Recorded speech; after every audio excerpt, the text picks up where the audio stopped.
The uncomfortable reality is that some people always like to be desperate, frustrated, egoistic, angry, arrogant at every step of the way. Not because they are not good enough, but because they are basically driven and governed by their unconscious shadow and unintegrated repression, and also by unacknowledged, unhealed wounds, and by other basically unembraced, unaccepted shadow content and unconscious material that always dwells and exists inside of themselves, in their psyches, and unconsciously and consciously controls their behaviors, actions, habits at every step of the way, and makes them exercise, apply a whole lot of unconditional, uncontrolled ego, arrogance, pride, vanity, desire, lust, temptation, stupidity, envy at every step of the way, that destroys not only their relationships with themselves but also ruins their friendships and relations with the others in one way or another.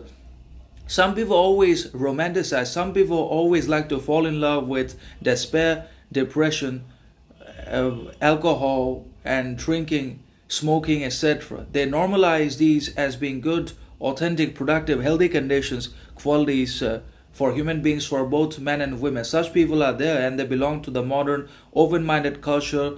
And anyone that resists, opposes, contradicts, criticizes that sort of people as well as their habits, qualities, conditions, then they somehow level the critique as being backward, insecure, old, archaic, that because we are not into these habits, conditions, behaviors, we are insecure, weak, dangerous, anyways, in one way or another. But despair is not always good because it breeds disease, depression, misery in ourselves in one way or another, so much so that we eventually become inescapable of being happy, wise, prosperous into our lives. We become incapable of happiness. We lose the capacity for the entirety of happiness, prosperity, fortune, relationship, friendship, anyways. Not because we're not good, not because we're bad, but because we're always given to despair, frustration, temptation, desire, lust in one way or another, for validation or for basically wealth, riches. It could be anything.